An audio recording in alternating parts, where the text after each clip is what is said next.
मौजूदा समय की जब हम बीएनएस की बात करते हैं तो बीएनएस के सेक्शन 137(1) और सबसेक्शन ए और सबसेक्शन बी में हम देखेंगे कि जो बीएनएस से संबंधित प्रावधान है, व्यापरण से संबंधित प्रावधान है, वो हमें देखने को मिलते हैं।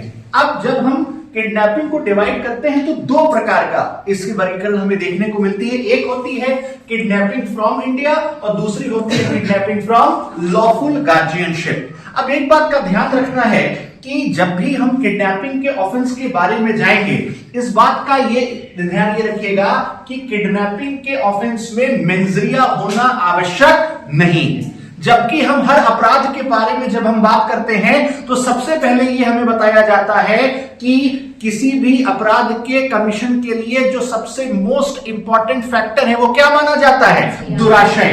पर जब हम किडनैपिंग के ऑफेंस की बात करते हैं तो दरअसल किडनैपिंग क्या है? किडनैपिंग दरअसल नो मेंस रिया लाइबिलिटी पर आधारित है, नो मेंस रिया लाइबिलिटी पर। अब यहां पर सबसे पहले आपके दिमाग में प्रश्न ये आना चाहिए कि आखिर फिर ऐसा क्यों किया गया है?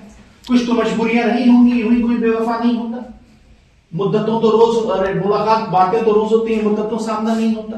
तो क्यों आखिर यहां पर मेंजरिया को जो है अपराध की श्रेणी में नहीं डाला गया?